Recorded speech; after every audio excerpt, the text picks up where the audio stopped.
Durante muito tempo, ele foi o terror e o motivo da falta de sono de desembargadores, juízes e demais autoridades do estado do Mato Grosso do Sul. Atualmente, ele é o motivo da falta de sono de uma grande celebridade. Estamos com o Dr. Enio Moradi, o advogado, que se tornou muito célebre por conta de um caso de vara de família, mas que tem toda uma história dentro do direito para contar pra gente. E dizer quem é Enio fora do trabalho, uma pessoa comum que gosta de música, que gosta de culinária e que sempre, mesmo fora da luta do Poder Judiciário, sempre se empenhou para que as pessoas tenham uma qualidade de vida melhor. Porque mesmo fora do meu trabalho jurídico de combate à corrupção, eu sempre lutei pelos menos favorecidos. Eu sempre tive projetos que envolvem a melhoria de qualidade de vida do cidadão. Esse foi um lema de família. Partindo então do começo, falando então de família. Você é natural do Mato Grosso do Sul, né, aqui do centro-oeste do Brasil. O direito, ser advogado, foi uma coisa que sempre foi um objetivo seu ou foi como que foi a escolha da carreira? Eu sou descendente de uma família de juristas. Na minha família sempre teve tios,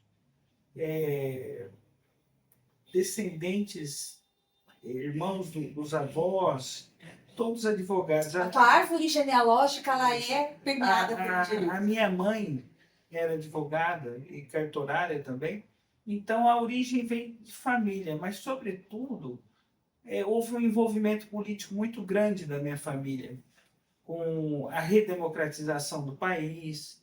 Então, nós sempre fomos ligados ao direito. E, por isso, eu espelhei em grandes exemplos de família para continuar, dar continuidade a esse legado jurídico. Eu ainda com tenra idade, com 15 anos, eu já trabalhava como auxiliar do juiz da comarca de Bataguaçu, Onde fica Bataguaçu? no estado de Mato Grosso do Sul. Então, começa a minha primeira relação profissional com o direito, eu era o assessor do juiz. Porque mesmo com 15 anos eu não tinha um cargo público, mas eu era o único da cidade que sabia operar um computador. E o juiz da cidade, ainda com 15 anos, me convidou para trabalhar no fórum. Então, desde os 15 anos, eu tenho presenciado casos jurídicos, casos de família, crimes. Eu assisti ao tribunal do júri, então eu começo a ter uma escola jurídica ainda na minha adolescência.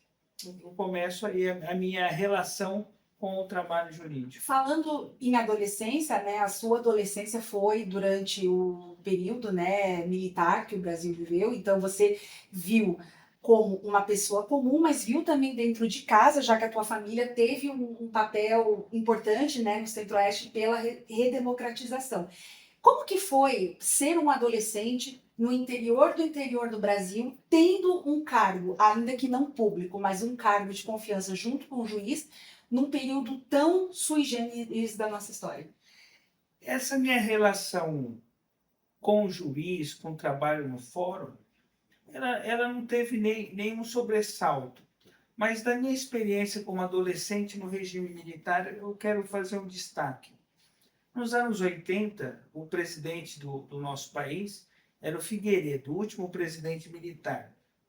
E eu fui estudar em Brasília, ainda adolescente, ali com 11, Já estava se preparando para uma 12 faculdade de anos. direito. Não, naquele momento não. Eu recebi um convite de uma família que morava em Brasília, amigos do meu pai, amigos de família, e fui estudar lá um período curto. E eu fui preso com 12 anos. Como assim?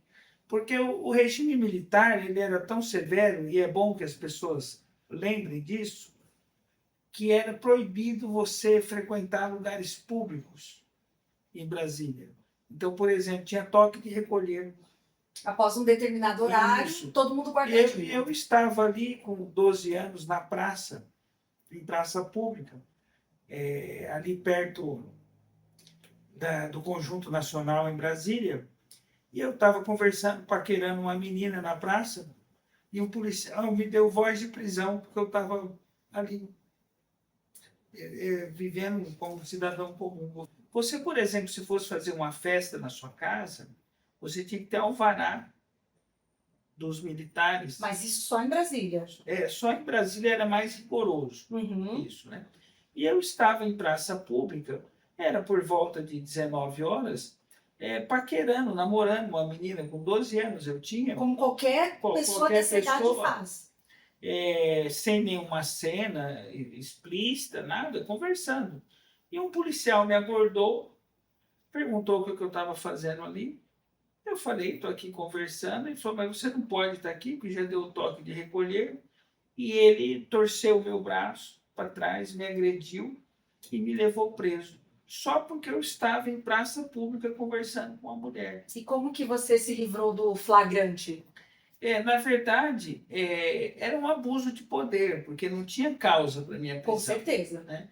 Só que naquele período que vivia o país, embora fosse já no início da redemocratização brasileira, os militares sempre gostaram de impor à força a sua vontade. Então, como eu já era uma pessoa, mesmo com 12 anos, instruída, quando ele veio me abordar, eu tentei dialogar com ele, mas com base em quê? Que eu não posso ficar aqui. Aí ele disse, desacata a autoridade. Você não pode me contrariar. Né? E aí eu fui agredido pelo policial. Como que eu saí?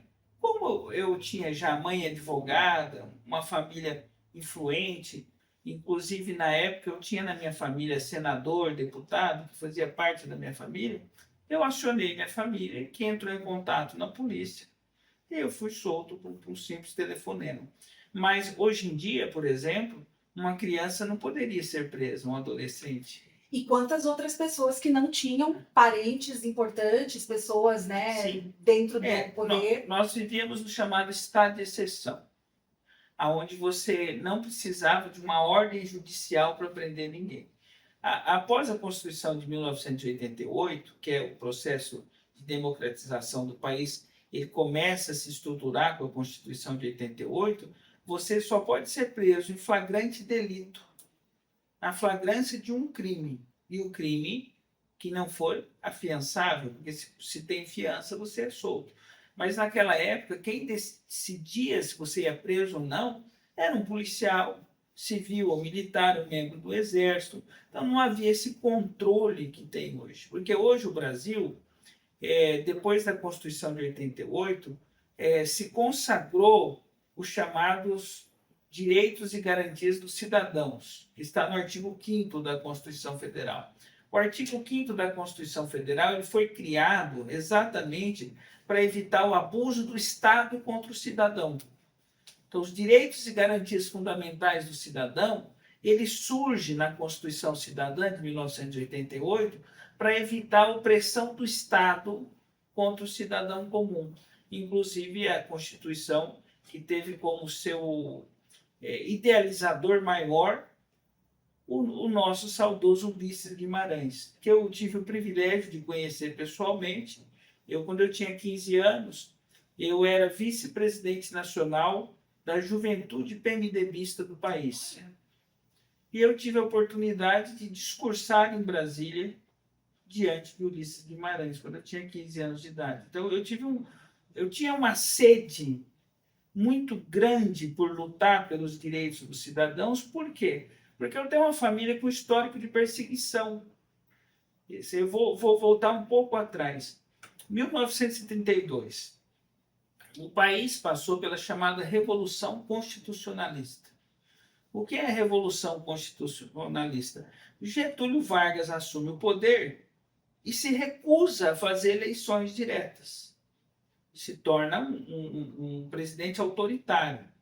Ele se recusa, ele proíbe as eleições.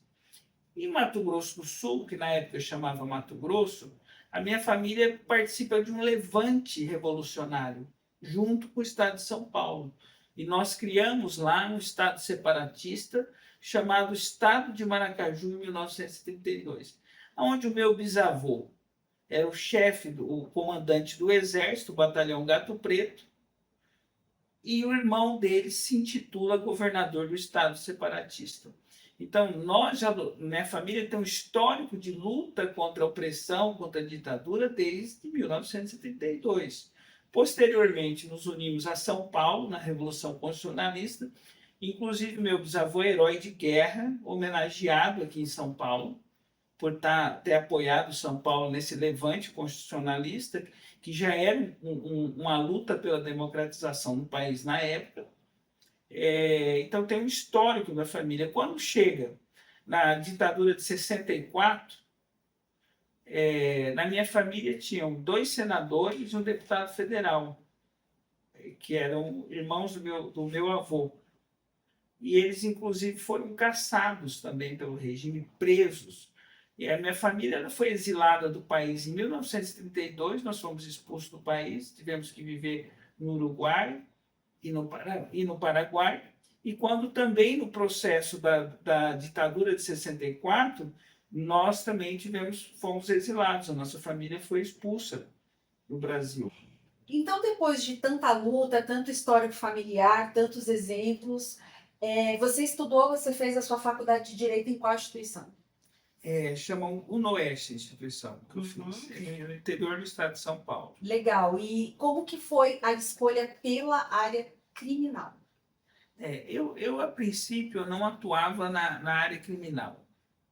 Eu sempre atuei como advogado de direito público, direito administrativo, direito constitucional. Eu, por 25 anos, eu fui servidor público. Por 25 anos. E eu optei inicialmente por uma carreira pública. E dá para dizer que você viu o avesso do poder? Eu estive no topo do poder. Eu não só vi o avesso, eu vi as entranhas, a parte mais nebulosa do poder. Então, eu vou primeiro para o serviço público, onde o último cargo público que eu exerço é secretário-geral do Ministério Público de Contas do Estado de Mato Grosso do Sul. O que é esse cargo? Esse cargo é responsável pela fiscalização dos gastos públicos, porque o Brasil tem um sistema de controle externo e interno de fiscalização dos gastos públicos. Quem fiscaliza os gastos públicos no Brasil? O Ministério Público de Contas, o Tribunal de Contas e o Poder Legislativo. E eu atuava como diretor-geral de um órgão importante no meu estado para a fiscalização dos recursos públicos. Ocorre que, no ano de 2015, eu estou explicando a minha transição do serviço público para a advocacia. Eu nunca defendi criminoso e continuo não defendendo criminosos. Legal. Eu não defendo criminosos. Eu defendo pessoas que o sistema trata como criminosos. Mas a partir do momento que eu identifico que é um criminoso, ele não vai contar com o meu apoio, porque eu tenho um histórico de combate ao crime. Então, eu fiquei por 25 anos no serviço público. Quando foi em 2015, houve uma operação da Polícia Federal do meu estado que se chamava Lama Asfáltica e Pilar de Pedra. Por que tinha esse nome? Porque havia uma máfia que vendia asfalto e não cumpria, que é a lama asfáltica, e Pilar de Pedra era só... A Polícia Federal gosta de frases de efeito, para dizer que aquilo era forte, era sólido. E nessa operação, eu estava ocupando o cargo de secretário-geral do Ministério Público de Contas. Todas as pessoas, ou quase todas que estavam à minha volta, ali no serviço público, seja conselheiro do Tribunal de Contas, policiais, membros do Ministério Público do Estado, procuradores e outros estavam envolvidos com o crime organizado. Eles estavam ao meu lado. Aqueles que tinham o dever, o papel de defender o órgão público, de defender a malversação do gasto do dinheiro público, estavam todos envolvidos com a máfia. E a Polícia Federal identificou isso em 2015. E eu fui procurado pela Polícia Federal para colaborar, porque eu não era um criminoso. Mas como que a Polícia Federal chegou no seu nome para essa colaboração? Porque de todos aqueles ali, eu era um dos poucos que não estavam envolvidos. Que a investigação identificou que o meu chefe estava envolvido, que o meu vizinho estava envolvido. Vocês foram investigados por quanto tempo? Nós fomos investigados nessa aí por 3 a 4 anos. Mas essa investigação que se desdobrou em outras já está há 10 anos em andamento. E houve novos desdobramentos. Então, quando acontece da polícia entra lá no meu trabalho e descobre tudo, eu fui convidado a colaborar com a Polícia Federal. Uma delação premiada? Não, delação premiada é quando você é criminoso. Sim. O que é delação premiada? Quando você comete um crime e para que você amenize a sua pena, você colabora. Eu, no meu histórico de 25 anos de carreira pública e de mais de 26 anos de formação jurídica, a minha ficha criminal ela é limpa. Eu nunca tive uma acusação criminal. Eu nunca fui condenado a nada, nem pratiquei nenhum crime. Então, eu não pratiquei delação premiada. Eu fui uma testemunha. Aí eu fui convidado a ser testemunha e eu disse a verdade. O que eu vi, o que eu sabia, eu disse a verdade. Olha, realmente aqui está acontecendo uma corrupção muito grande no estado de Mato Grosso do Sul, com envolvimento de desembargadores, conselheiros do Tribunal de Contas, membros do Ministério Público, isso em 2015. E o que aconteceu? Quando eu fui colaborar com o Ministério Público Federal, com a Polícia Federal, no dia seguinte eu fui trabalhar e a minha sala, eu que era diretor do órgão, tinham 2 policiais na porta da Polícia do Estado de Mato Grosso do Sul que me proibiu de trabalhar. Eu não conseguia ir trabalhar mais. Por quê? Porque meu próprio local do trabalho foi cercado pelos marginais. Eu tive que voltar no outro dia com a Polícia Federal para poder trabalhar. Quer dizer que todas as pessoas que você apontou no seu testemunho, elas te impediram de ter acesso à sua sala? A minha sala, eles foram revirar a minha sala, ver o que eu tinha de prova. E a partir de então eu passo por um processo de coação muito longo. Poucos dias depois, eu sofri uma ameaça do presidente do Tribunal de Contas, verbalizada do senhor Valdir Neves Barbosa, no sentido que ia dar cabo à minha vida. E o procurador-geral do Ministério de Contas, doutor José Edo Camilo, que ao invés de me proteger, ele disse assim, você ande armado, você cuide da sua segurança, porque eles querem te matar. E naquele momento eu entrei em pânico, num pânico tão grande, que eu nunca mais fui trabalhar no órgão público na minha vida. Eu abandonei a minha carreira com medo de morrer. Eu simplesmente abandonei uma carreira sólida no serviço público para fugir da morte. Ou de matar alguém, porque eu comecei a andar armado. Você ia ter que reagir. Aí eu vou para casa, me trancar. E aí começa um inferno que eu passei por quase uma década, até que eu conseguisse provar tudo isso. O que aconteceu?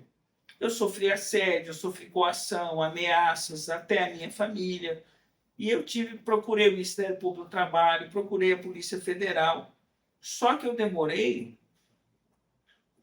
quase uma década para provar isso. Somente a primeira operação no ano de 2022, que eu sofri um atentado, eu fui cercado nas ruas de Campo Grande, meu carro foi alvejado por 3 tiros.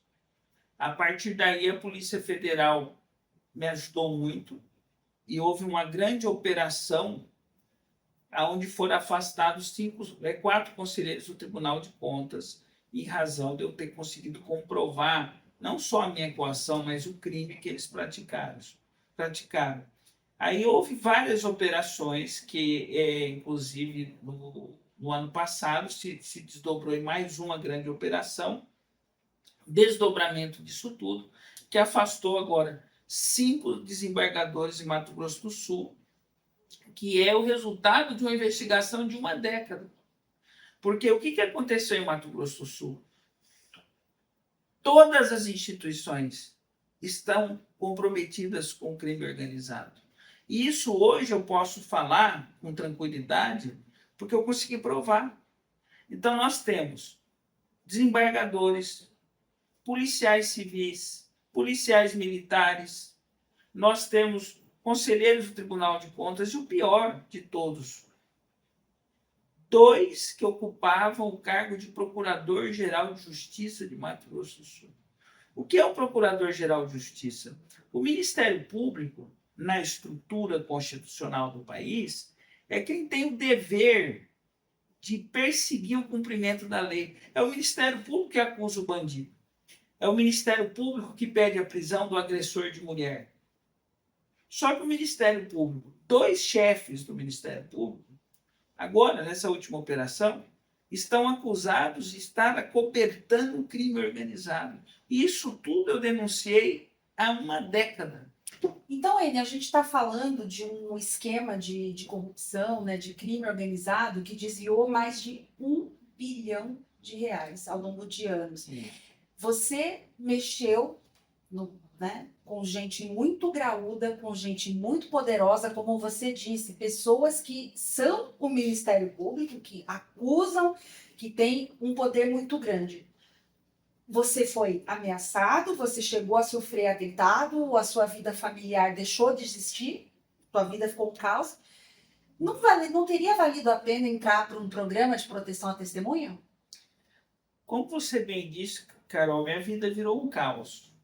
Eu era professor da Escola da Magistratura, eu era professor de juízes, professor universitário, e ocupava um cargo público importante. Chegou a cortar a luz da minha casa, eu ficar sem comida em casa. Então, o combate ao crime organizado me empobreceu muito.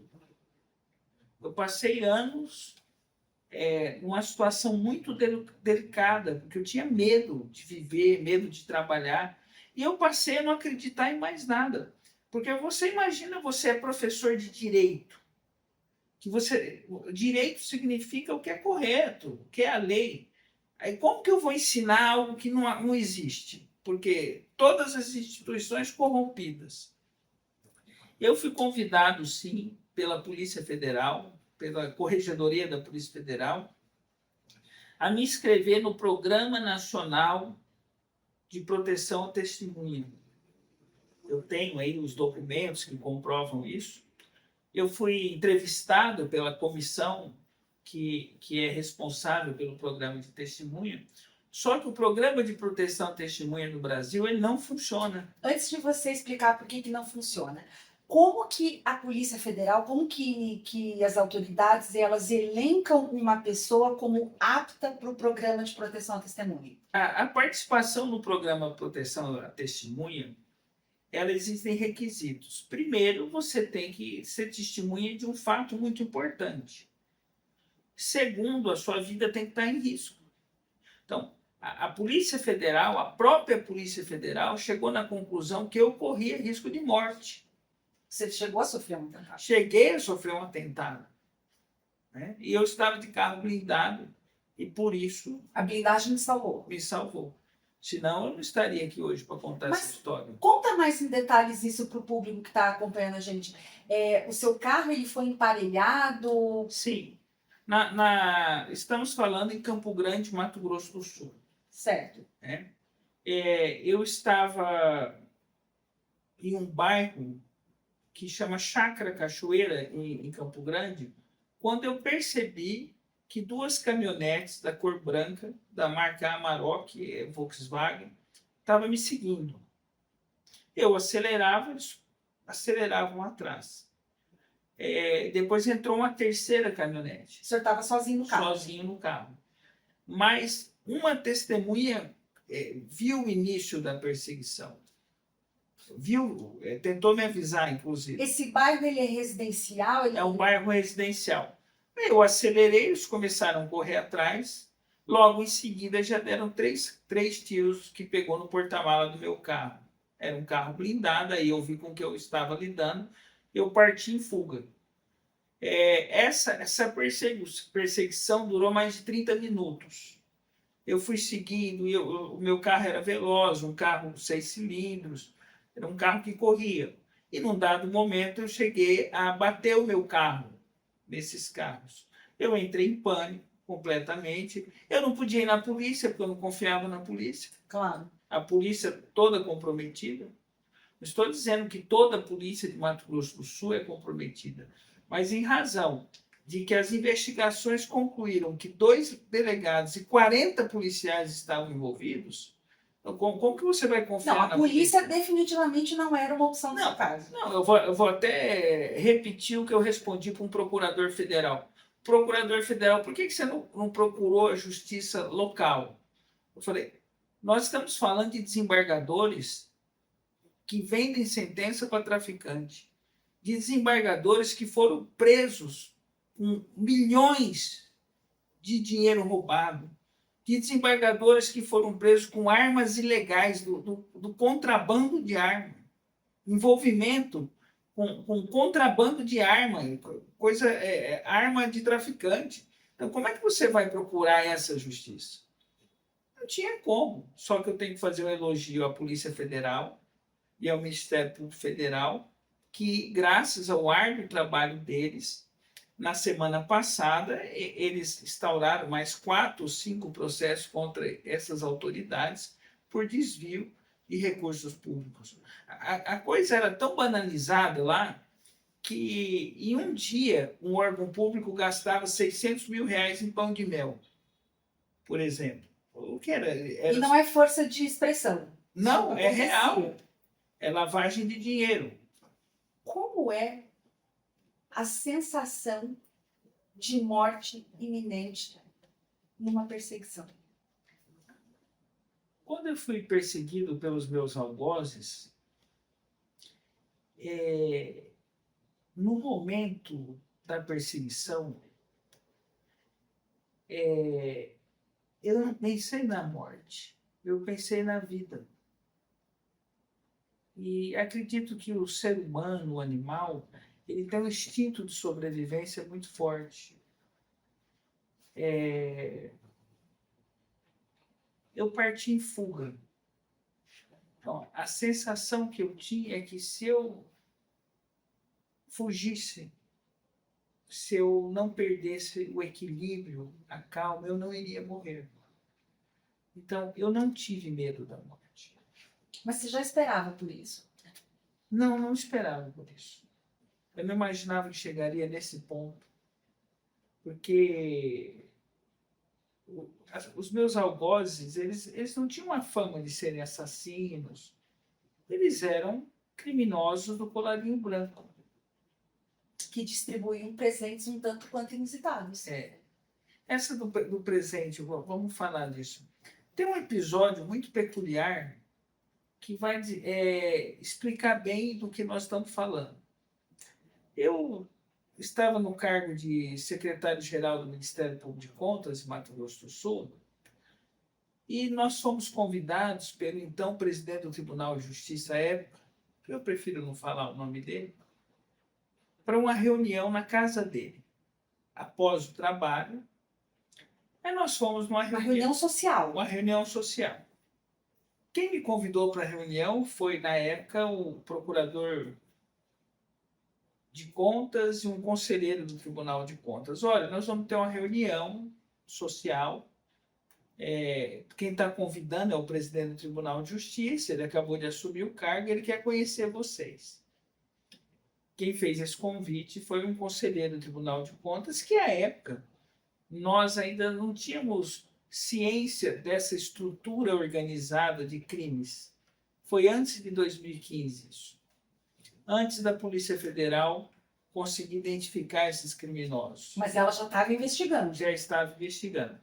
Aí nós fomos para a casa do presidente do Tribunal de Justiça e ele tinha no fundo da casa dele uma boate com globo, bar, né? Parecia uma casa de shows, inclusive. Ele tinha no quintal da casa dele um ambiente de festa, com aquele globo espelhado e etc. Quando nós chegamos lá, a reunião, que era para ser uma confraternização de quem tinha acabado de assumir a presidência do Tribunal de Justiça de Mato Grosso do Sul, Aí veio a proposta ilícita. A gente está falando de uma festa para quantas pessoas? 10 pessoas, que eram só os ocupantes dos cargos mais importantes do Estado. O presidente do Tribunal de Justiça, o conselheiro, o procurador-geral e outros cargos públicos. Assim. E o senhor no meio. E eu no meio, porque eu era o secretário-geral de um desses órgãos. Certo. Eu tinha o poder de organizar administrativamente o órgão, nomear, exonerar.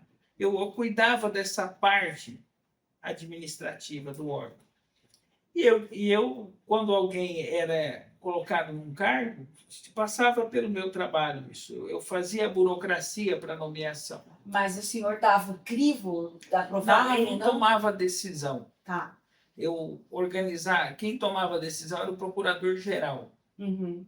Ele era o cargo político, de vontade política, ele que tomava as decisões, eu instrumentalizava as decisões. Pois bem, chegou lá nessa reunião, sem cerimônia nenhuma. A reunião se tratava, na verdade, de troca de favores para cargos públicos. É o chamado nepotismo cruzado. O que é isso? No Brasil, é proibido o nepotismo. O que é o nepotismo? Eu não posso, dirigente de um órgão público, nomear um parente, nem afins, até o 3º grau. Então, eu não posso nomear um primo, minha esposa, meu filho, num cargo público. A mulher de um primo. Isso, até afins. Até 3º grau e afins. Afins é o quê? Sogro, sogra, cunhado. O que é afins no direito? Sogro, sogra, cunhado.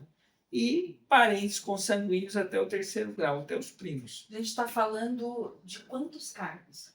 Nós estamos falando de centenas de cargos. Centenas.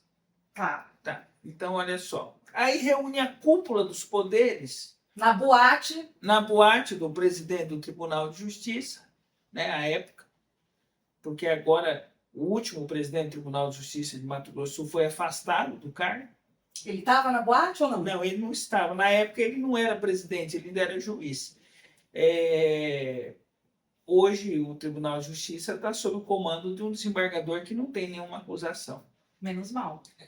Aí estava todo mundo na boate e a proposta era: eu pego o seu parente, nomeio no Tribunal de Justiça, você nomeia o outro na Assembleia, nomeia o outro no tribunal, chamado nepotismo cruzado. Por quê? O presidente do Tribunal de Justiça ele não pode nomear a esposa. Mas você pode. Mas eu poderia nomear a esposa dele. O outro órgão poderia. Então eles trocavam figurinha. Um nomeava o parente do outro. E a proposta da reunião é engraçado e trágico ao mesmo tempo, é que o presidente do Tribunal de Justiça à época estava se divorciando. E um dos acordos que ele fez com a mulher, que para ela exigir uma pensão mais baixa, ele tinha que empregar ela num órgão público. Que beleza. E seria, no caso, ela minha subordinada. Então, a proposta era empregar a mulher, que estava em processo de separação do presidente do Tribunal de Justiça, no meu órgão. E teve outras negociações ali naquele momento. E todo mundo feliz, né? Porque nós estamos falando de centenas de cargos. Mas aí, no meio dessas Vamos lá. propostas indecentes, pode se recusar? Na verdade, pode se recusar, mas você imagina eu assistir as pessoas responsáveis de cuidar da justiça do meu estado propondo crimes. E você recusou. Eu nem respondi até hoje. Então, assim, o que acontece? Você fica sem ação, você não sabe nem o que falar.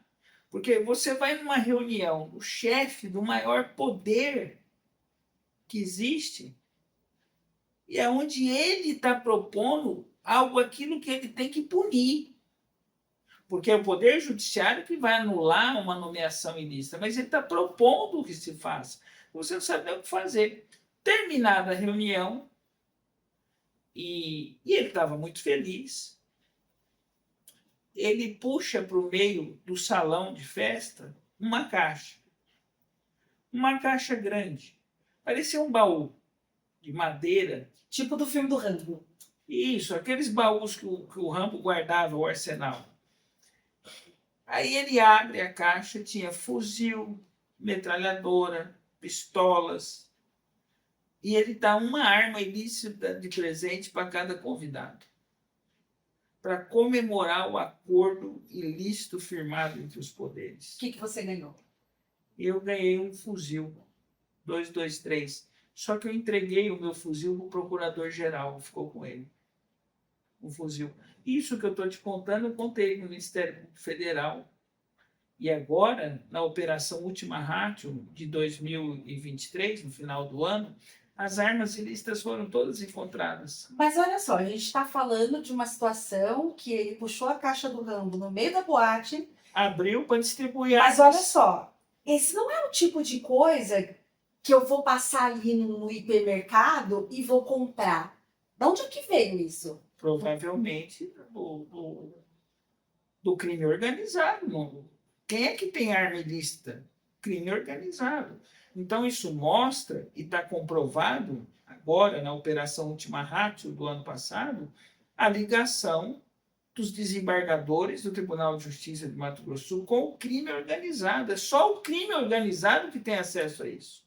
Então, enquanto eu estou fazendo barreiras e barreiras policiais para prender traficante, contrabando de arma, o próprio Poder Judiciário está soltando o traficante e está em posse dessas armas ilegais. Então, como que você vai acreditar numa justiça dessa? Como que você vai contar com a justiça dessa? Então, isso, por mais absurdo que pareça, é a realidade que o país vive hoje. Eu não sei se essa relação íntima com a criminalidade existe em todos os estados. Nós estamos acompanhando que no Brasil, em mais de 10 estados, a compra de sentença tem se tornado comum. Recentemente, em Cuiabá, foi assassinado um advogado, um colega meu, e aí a Polícia Federal achou um caderno com esse advogado morto que identificava que ele negociava sentença em todo o Brasil com desembargadores. Então, por que hoje o país rico como o nosso não é desenvolvido como outros? Porque a corrupção ela tem apoio da própria justiça, do próprio Ministério Público e de alguns elementos policiais. Em Mato Grosso ficou muito conhecido um caso que envolvia o jogo do bicho e o assassinato de um estudante.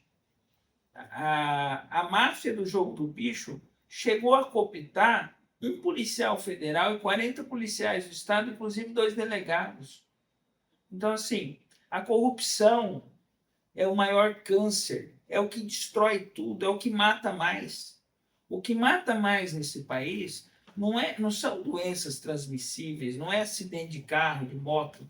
O que mata é a ausência dos recursos públicos para trazer o bem-estar social. Porque a ausência do Estado provoca o aumento de criminalidade e da mortalidade, seja infantil ou adulta. O que ocorre no Brasil é uma corrupção institucionalizada. E agora nós percebemos que a máfia mais poderosa do país é a chamada máfia da toga. Porque eles se organizaram tão bem, essa máfia da toga, seja no Tribunal de Contas, nos tribunais de justiça, que quando eles praticam crime, sabe qual que é o castigo? Aposentadoria. No Brasil, um membro da magistratura, quando ele pratica um crime, a punição dele não é perder o cargo. Ele é aposentado. Ele continua recebendo sem trabalhar, mesmo sendo um criminoso. Pode ser até preso, mas ele continua recebendo salário. Então, a máfia da toga hoje eu considero a máfia mais organizada do país. Por quê? São bandidos que estão na função de juízes. Fica claro aqui o meu respeito à magistratura. Eu fui professor da escola da magistratura. Eu ministrava aula para juízes, antes de eu passar o processo que eu passei de degradação humana. Ocorre que muitos marginais estão de toga. E o marginal, o meliante, ele é muito organizado. Então, o crime organizado, ele ultrapassa todas as barreiras. Exemplo de Mato Grosso do Sul, em 2015 se verificou que o consórcio Solurb, responsável pela coleta de lixo da cidade, cooptou magistrados, conselheiros do Tribunal de Contas, inclusive o advogado que era do crime organizado, hoje é desembargador em Mato Grosso do Sul. Está falando da máfia do lixo. A máfia do lixo. Porque a máfia do lixo, porque a corrupção precisa de patrocinadores. Corrupção ativa e passiva. Corrupção passiva é feita pelo agente público, ele é quem recebe o dinheiro. Não dá para ter corrupção se não tem o pagador. Então, qual os maiores patrocinadores da corrupção no Brasil e Mato Grosso do Sul? Fraudes em licitação, dinheiro público desviado, porque eu pago para as autoridades fazer vista grossa o desvio de recursos públicos, e o tráfico e o contrabando. Então, obras públicas, licitações, tráfico. Qual é a diferença de tráfico para contrabando? O tráfico, eu estou falando de drogas. Sim. O contrabando de outras coisas que são proibidas, contrabando de arma. Tudo que não é droga. E tudo que não é droga e que é ilegal a comercialização. Não, e é interessante, né, se a gente, quem sabe minimamente de geografia, sabe que Mato Grosso do Sul fica próximo a países aqui da América do Sul que já tem toda uma problemática de crime organizado também, né? E isso então acaba que é um ponto estratégico, né? É uma fronteira, né? Mas o que adianta eu barrar na fronteira se o próprio desembargador agora foi flagrado? Olha só, nós estamos falando de 5 desembargadores. Todos tinham armas ilegais na casa deles. Mato Grosso do Sul tem quantos desembargadores? São 11. Então, o senhor está me dizendo que quase 50% desse corpo de desembargadores foi preso com armas ilegais dentro de suas casas. Sim, e dinheiro também. A gente está falando de uma importância de quanto? Em espécie, 4 milhões. Quem guarda dinheiro em casa? Ou é bandido. Ou quem não quer declarar. Ou quem não quer declarar. Então,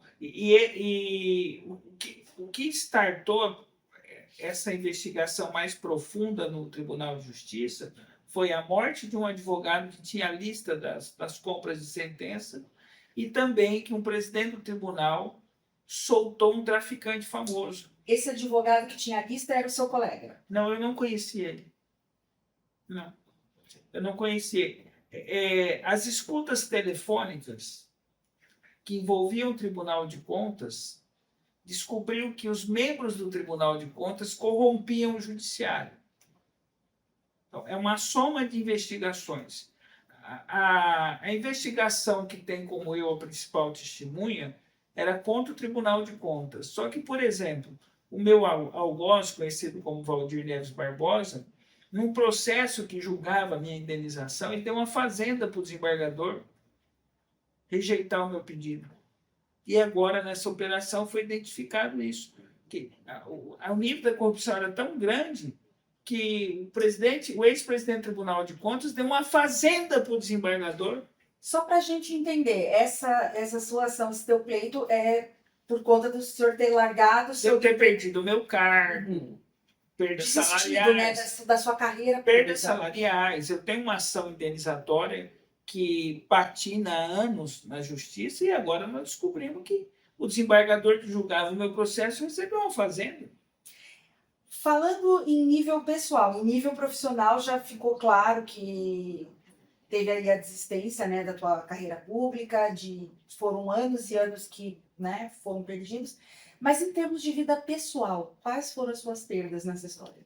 Eu perdi casamento, amigos e grande parte da minha família se afastou de mim. Por quê? Porque todos achavam que eu, ao invés de combater o crime organizado, eu tinha que ter cedido. As pessoas não ficaram do meu lado. Eu fiquei sozinho. Você chegou a se questionar sobre isso? Eu sou uma pessoa de muita oração. É o que me salvou.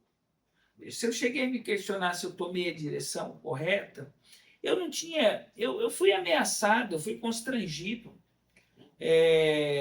Eu não procurei isso.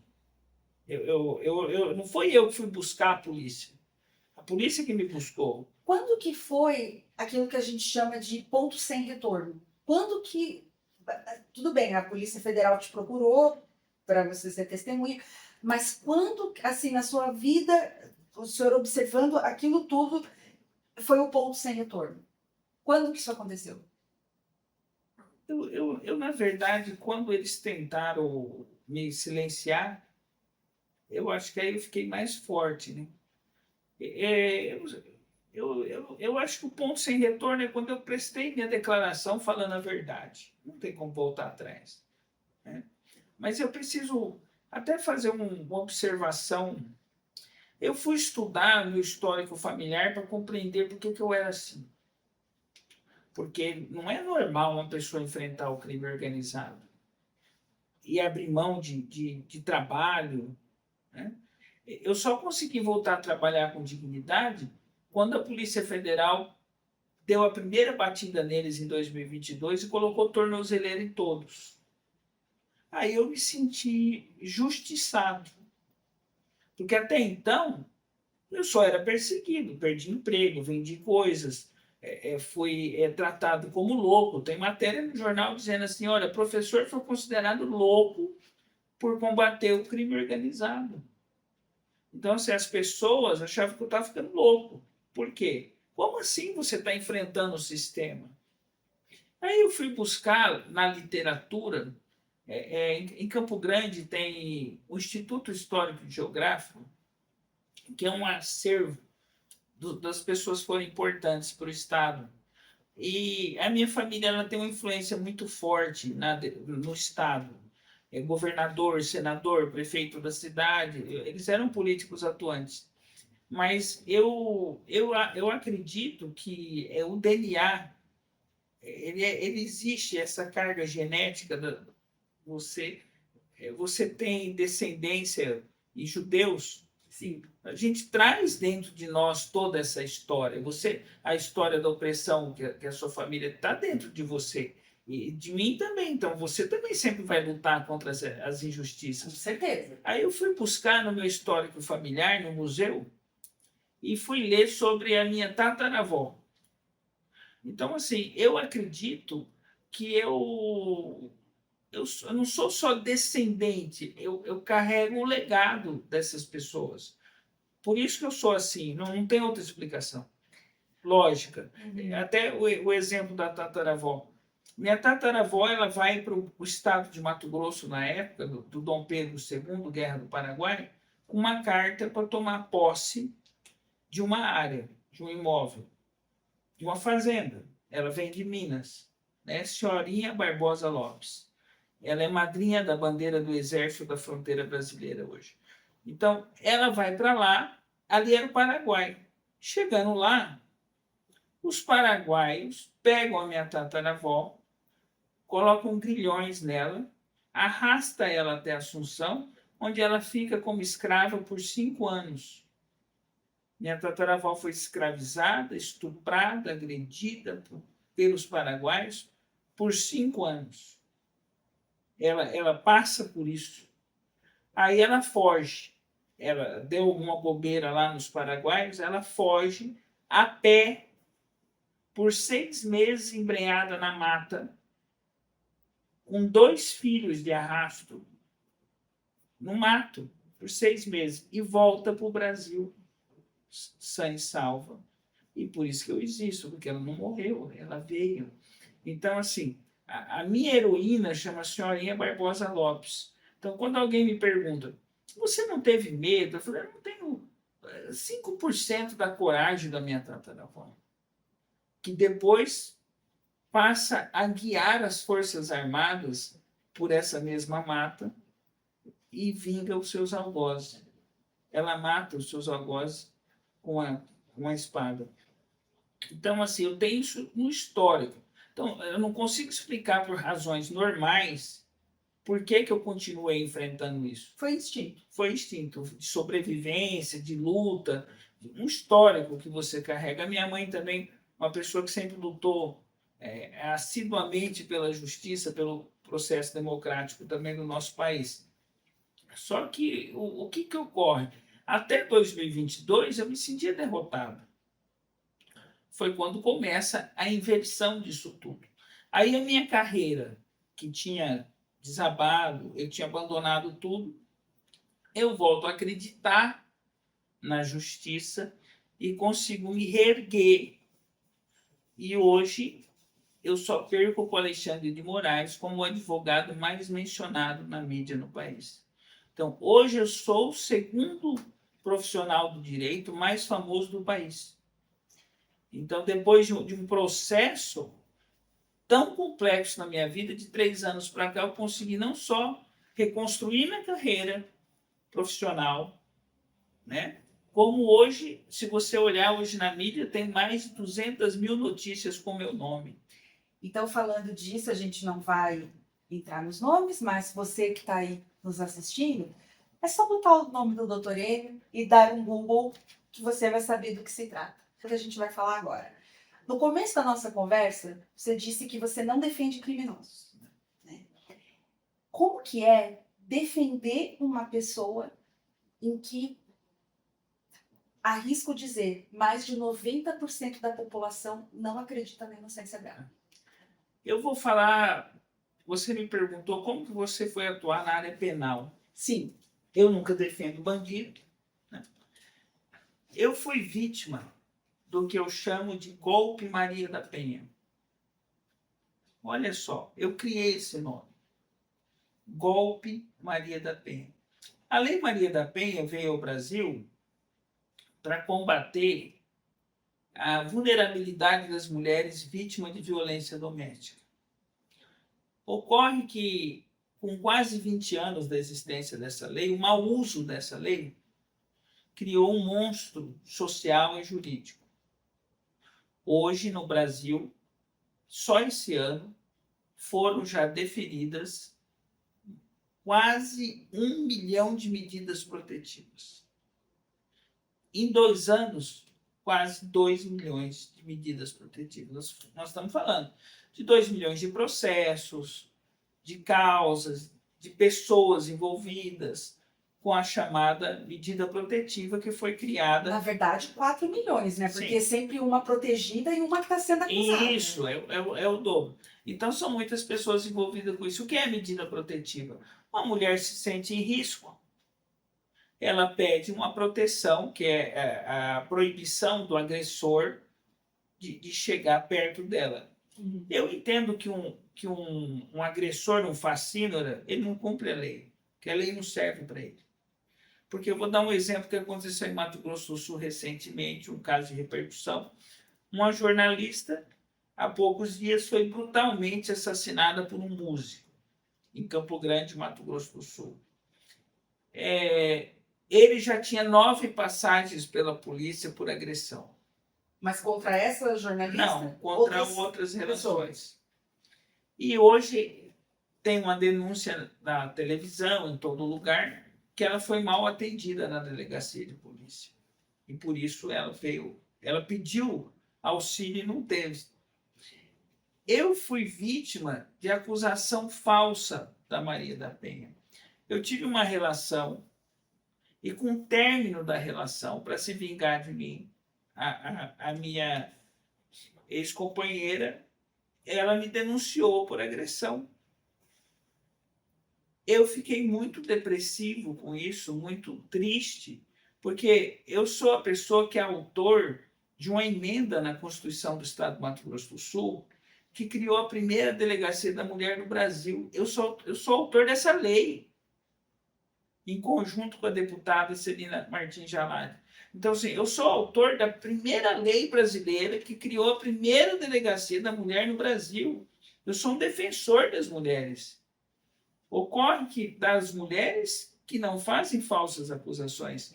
Aí eu fui acusado de violência doméstica. Eu fui absolvido. Só que eu demorei 6 meses para provar minha inocência. E aquilo me machucou muito como ser humano. Você ser vítima de uma falsa acusação. Aí eu que era advogado, que não tinha agredido ninguém, não existia nenhum áudio meu dizendo que a mulher era feia. E mesmo assim eu respondia a um processo de falsa acusação. Só que eu demorei 6 meses para me inocentar. Quando eu vi isso, falei, eu que sou advogado, que não pratiquei nenhum crime. Demorei 6 meses para me livrar disso. Imagina quem não tem experiência e tal. Aí eu passei a me especializar na Lei Maria da Penha e defender homens que são vítimas de falsas acusações. Então, hoje eu defendo o ex-marido de uma apresentadora famosa de televisão.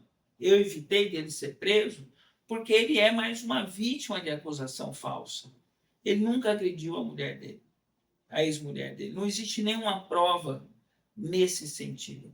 Existiam no local 5 pessoas. A suposta vítima, o suposto agressor, o filho e 2 funcionárias. De todas essas 5 pessoas, só a suposta vítima declara que foi agredida. Nenhuma testemunha confirmou a versão dela. Entretanto, por ser mulher e por ter um poder sobre a mídia, ele foi condenado sem ser julgado. E não só ele. Existem milhares de homens hoje que são vítimas de falsa acusação. O senhor falou só nesse ano de 1 milhão de processos. Desses 1 milhão de processos, pela sua experiência, pelo seu estudo, pela tua vivência, o senhor acredita que a gente está falando de uma porcentagem de quantas falsas denúncias? Eu não posso dizer a minha opinião sobre estatística, mas existe uma estatística no Rio de Janeiro, divulgada por uma juíza, que são 90% das acusações são falsas. E elas são... O que leva uma mulher a fazer uma falsa comunicação de Lei Maria da Penha? Vingança pessoal, extorsão, porque muito desses casos a mulher quer dinheiro, quer se apropriar dos bens, ou um processo vingativo. Ou não concorda com o fim do relacionamento. Processo vingativo. O pior é que eu já advoguei para casos em que a mulher era adúltera, aí o marido descobre o adultério, ela vai na polícia e inverte tudo para ocultar o adultério. Então, o adultério também gera isso, mas o adultério é praticado pela mulher. Lembrando que adultério não é crime no Brasil. É só um fato. O que é ser adulto? É você ser casado e ter uma outra relação, homem ou mulher. Fora do combinado, fora né? do Porque combinado. Cada casal tem o seu combinado. Fora do combinado. Fora do combinado. Mas juridicamente falando, sim, juridicamente, não é uma questão pessoal. Se eu sou casado, tenho uma relação, é considerado adultério. É o rompimento de um contrato. Porque o casamento é um contrato e o contrato de casamento está na lei brasileira a fidelidade como uma cláusula. A não ser que eu faça um pacto. Que aí é um combinado. Que aí é um combinado, mas o contrato... Na letra da lei... É um contrato. Isso. É um contrato como outro qualquer. Casamento é um contrato. É um contrato. E por isso que hoje em dia é possível mudar alguma regra do contrato. Com base nesse cliente, né, conhecido que você está defendendo, com base até na sua própria experiência pessoal, você acredita naquela máxima que a gente só conhece alguém com quem a gente se relaciona, só conhece de verdade depois que se separa? Eu, na verdade, acredito que o processo de casamento, de escolha com quem você casar, muitas vezes é tomado sem muito pensar. É que o ódio, né, a raiva, a vingança, que são questões emocionais, não tem uma régua para medir. Então, não é que eu conheço quando separo, é que uma pessoa com raiva, com ódio, com remorso, ela tem um comportamento disfuncional. Então, o que acontece? É muito difícil você ter um divórcio, uma separação funcional. É disfuncional. E se uma pessoa não tem equilíbrio, a disfuncionalidade é maior. O que ocorre, na verdade, é que, como muitas relações elas são construídas com base em alicerces falsos, gera isso. Porque se você realmente, até aqui saindo do campo jurídico, você tem que conhecer melhor o histórico da pessoa para se relacionar. Só que, infelizmente, a vida ela é tão corrida que você não se preocupa com isso, né? Vai pela paixão, vai pelo olhar, quando vê, você já está envolvido. Aí funciona assim. Você só vai descobrir com quem você está depois que já está junto, casado, ao longo do tempo. Uma curiosidade que eu tenho, eu li recentemente que tem muitos casais que estão fazendo contratos de namoro em cartório. Qual que é a tua opinião sobre isso? Olha, como que funciona o direito? O direito ele evolui. A sociedade ela evolui e o direito vem atrás evoluindo. Mas a gente está falando do contexto de um país que segue um Código Civil dos anos 40. Sim, o direito evolui, ele tem que evoluir, né? Só que ele é lento, a sociedade evolui mais rápido. Por que está surgindo um contrato de namoro? Por quê? Quando você vai se relacionar com alguém, isso pode implicar em questões patrimoniais. Por exemplo, se no contrato do namoro está dizendo que não pode trair, se trair gera dano moral. A traição, o adultério, se não tem uma cláusula ressalvando, você pode processar por dano moral. E por que o contrato de namoro? Porque se eu não namoro, eu tenho união estável. Ou eu sou casado. Então, instrumentalizar as relações pessoais. E por que está acontecendo isso? Excesso de denúncias, excesso de brigas patrimoniais. Porque, na verdade, existe assim, uma grande ilusão do mundo. Para que serve o direito de verdade? Não o penal. O civil é para proteger o patrimônio. O direito, ele nasce, subsiste, não é para proteger pessoas. Ele nasceu, desde sua origem histórica, para proteger o dinheiro, para proteger o patrimônio. É o principal objetivo do direito. O resto é perfumaria. Porque se você olhar direito empresarial, tributário, trabalhista, direito de propriedade, direito de trabalho, é tudo que envolve dinheiro. Só que, por que se faz um contrato de namoro hoje? Porque, se não fizer o contrato, pode ser considerado união estável. A união estável já tem os mesmos direitos do casamento. Porque se eu não namoro, ou eu tenho união estável, ou eu sou casado. Para deixar claro que não é união estável, que são direitos diferentes. Quando eu estou na união estável, a união estável ela comunica o regime de bens. É igual ao casamento. No Brasil, o que é união estável? Se você morar sob o mesmo teto com a pessoa por 6 meses e compartilhar a vida, é considerado união estável. E quando a gente fala compartilhar a vida, não é só a vida em si, mas os boletos. Também. Agora já existe uma nova teoria, que pode ser emplacada ou não, da união estável virtual. Já está ocorrendo isso hoje no Brasil. O que é? Você não mora junto, mas você conversa todo dia. Isso se aplica a um namoro à distância, por exemplo? Isso. Já existe pessoas querendo o reconhecimento da união estável virtual. E tudo isso implica em questões patrimoniais. Eu vou te explicar bem. Regime de bens. Se você é casado, hoje no Brasil o regime é obrigatório de comunhão parcial de bens.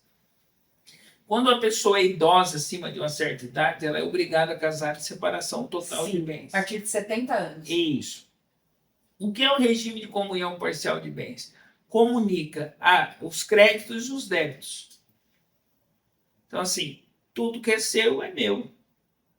Então, as suas contas são minhas, meus créditos são seus. Então, muitas vezes, a pessoa não quer casar, não quer essa comunicabilidade, ela tem que fazer um contrato de namoro. Porque se você não faz o contrato de namoro, aquele namoro pode ser confundido com união estável. E a união estável já tem direitos e obrigações igual ao do casamento. E por isso eu faço o contrato de namoro. E ainda tem mais. Nesse contrato de namoro, está até dizendo, ó, você vai frequentar minha casa, mas a casa não é sua. É por questões patrimoniais, porque está tendo muito conflito. Eu já ouvi histórias até aplicadas a animais de estimação. Sim, as regras dos animais de estimação, como se fosse um filho. Guarda compartilhada e tudo mais. Alimentos, plano de saúde. Isso. Aí você compra um cachorro em conjunto, aí separa. É tratado igual um filho. Então, por isso que tem que ter. Eu sou a favor da instrumentalização das coisas, de documentar. Eu entendo que é importante isso. Por quê? Porque evita conflito, evita dúvidas, né? E deixa claro o que é a relação. É muito poético, eu te amo, você me ama. Mas a hora que se separa, esse amor vira um grande dissabor e começa a brigar por patrimônio, por outras questões. Por exemplo, compra um carro, financiou o carro, de quem que é a responsabilidade. Então, por isso. Fez no meu nome, mas pagou com o dinheiro dele. Isso, então, o direito ele vem exatamente para regulamentar essas questões. Então, isso é positivo. É positivo ter um contrato de namoro. Como também tem o chamado pacto pré-nupcial. Sim. Também, para dizer, ó, isso aqui é meu, isso aqui é seu, as regras são essas. Por mais que isso não seja romântico nem poético, mas a vida não se resume a romance e poesia. Claro. Falando em deixar as coisas documentadas, as coisas escritas, né, fomentar a memória, né? Muita gente já sabe que o Luiz Rangel, nosso cineasta, ele está com um projeto maravilhoso que vai ser lançado pela Amazon Prime, Casos Policiais e Outros Crimes, do qual você participa. Né? Como que foi a experiência de participar da série, falando de casos assim tão emblemáticos, que desperta a curiosidade das pessoas, até porque hoje a gente tem uma demanda, digamos assim, por coisas relacionadas ao true crime. Como que foi participar, acompanhar esses roteiros e dar os seus depoimentos? Eu, assim, me senti um privilegiado de participar dessa série, né, dirigida por Luiz Rangel, um grande cineasta, com a sua participação, roteirizando e acompanhando as gravações. Eu acredito que foi muito importante para a minha carreira. E também vai ser importante para quem vai assistir. Por quê? Porque como que você evita repetir os erros? Pela história. Pela informação. Pela informação. Então, esse tipo de trabalho, de série, ele é muito importante para que a sociedade entenda que existem criminosos fascínoras, mas que também existe o trabalho da polícia, o trabalho jurídico para a solução desses casos. Então, é muito importante você relembrar a sociedade, o caso do edifício Joelma, né, do incêndio que teve lá, Zuzu Ângelo, que é a época da ditadura militar. Cláudia Alecim Rodrigues. Sim, porque se o Carlinhos, o caso do Carlinhos. Então, assim, porque se você não contar essa história, essas pessoas que são vítimas desses crimes vão ser esquecidas. Então, esse tipo de trabalho é uma homenagem àqueles que foram embora, que perderam as suas vidas. Então, eles estão sendo agora relembrados. Né? É como se o senhor fosse a voz daqueles que não têm mais voz. Exatamente, a voz daqueles que não têm mais voz. Eu me senti assim, muito feliz de participar da gravação dessa série. Acredito que será um trabalho que vai repercutir muito, né? As pessoas já estão se interessando por esse assunto e nós somos brasileiros, estamos gravando casos do Brasil, casos de repercussão mundial, né? O primeiro serial killer mais conhecido, todo esse sistema investigativo, as manobras jurídicas adotadas pelas defesas, o que deu certo, o que não deu certo, mas o mais importante mesmo, assim como a literatura, os documentários, as séries que tratam de fatos, de acontecimentos reais, elas trazem o quê? Uma grande reflexão de como a sociedade ela é complexa e que ainda existem muitos tabus e muitos segredos a serem revelados. E o estudo profundo desses casos, a reanálise, a releitura, porque essa série ela não tem só o Enio falando, ela tem uma psicóloga, ela tem outras pessoas. É toda uma equipe, né? É toda uma equipe. Então, dá uma releitura. Nós estamos em 2025, casos que já aconteceram nos anos 30, fazer uma releitura disso tudo hoje, serve para quê? Para orientar as pessoas que existe tudo isso, né? E para que as pessoas evitem que isso continue a acontecer. Então, a sociedade, uma parte dela sempre esteve doente. Isso não vai mudar.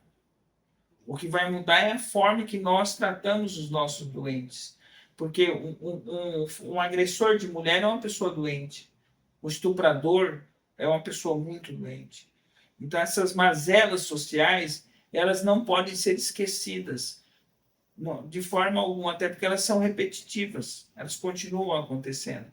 E quando eu estudo esses casos, eu vou auxiliar a polícia, a sociedade a identificar esse comportamento disfuncional dessas pessoas. Hoje, existem novos tipos de crime a cada dia. O crime virtual, né?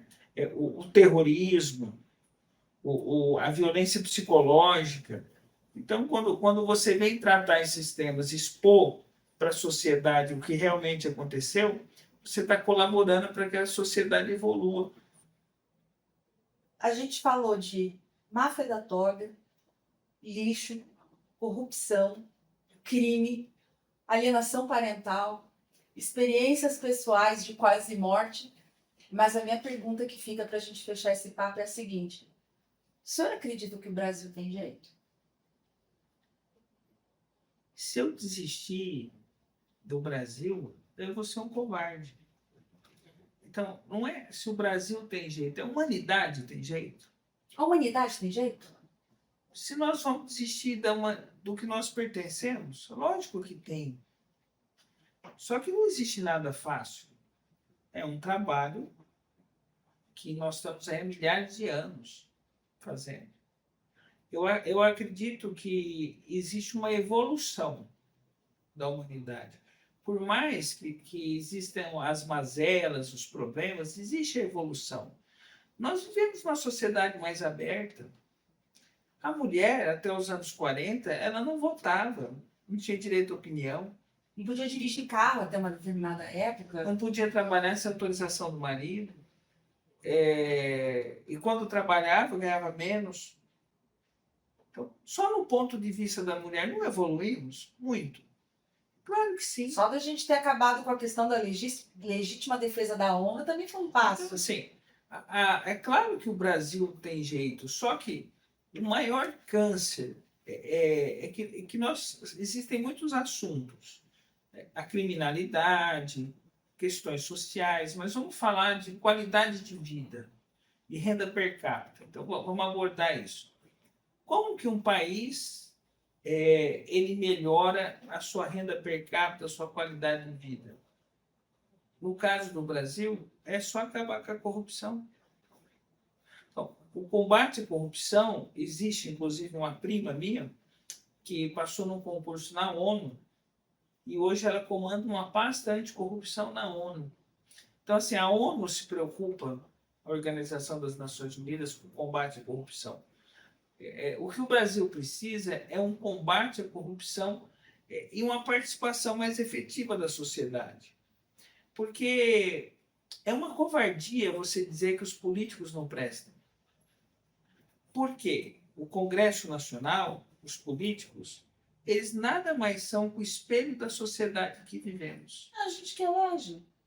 Exatamente. Então, se existe político corrupto, é porque a sociedade é corrupta. Então é muito fácil colocar a responsabilidade no presidente, no governador, no deputado, quando na verdade a responsabilidade é exclusivamente da sociedade. A sociedade é a maior responsável como um todo para o seu futuro, para o seu destino. Ocorre que a maioria das pessoas acham que o Brasil é um barco à deriva, que não precisa de comando, de auxílio.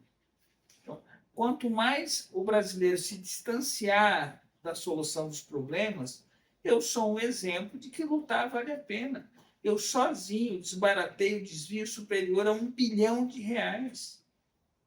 Então, eu não posso hoje, depois de tudo que eu passei, falar que eu sou descrente em nosso país. Porque, embora exista a máfia da toga, também tem o juiz honesto. E é a maioria. A minoria é desonesto. O que nós precisamos é de uma sociedade mais comprometida para que tudo melhore. Então, se eu desistir do meu país, eu sou um covarde. Se quem está numa guerra hoje desistir do seu país, nós vemos guerras diárias, seja no campo social, no campo econômico. Mas o que o país, se você vai para a Europa, olha o tamanho dos países da Europa, eles são pequenos. Eles não têm a área agricultável que o país tem, que o Brasil tem. Então, o país não só tem jeito, mas que se houver um comprometimento da sociedade com o país, de não aceitar pagar propina, porque o cidadão ele aponta o corrupto, mas ele é o primeiro a querer corromper o guarda, quando é multado. Então, se não houver um comprometimento da própria sociedade, não vai mudar. Mas eu vejo, sim, uma evolução espiritual e social do nosso país. Porque nós já vivemos um período em que não tinha direito de opinião. Então, se eu ficar só criticando a sociedade, né, nós não somos uma sociedade autofágica, suicida. Nós temos falhas. Mas se todos acreditarem que não tem solução, o barco vai afundar.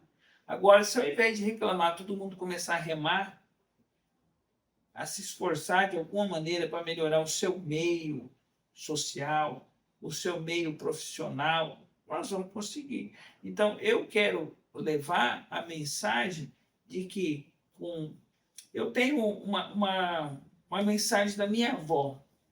Minha avó, Diva Câmara Martins, ela recebeu um prêmio aqui em São Paulo porque ela montou uma escola com recursos próprios no interior do Mato Grosso para poder ensinar para filhos de fazendeiro. Então, ela recebeu uma homenagem aqui em São Paulo por isso. Quando está muito difícil, estude mais e trabalhe mais. Então, o estudo e o trabalho, a leitura, a literatura é muito importante. E o trabalho.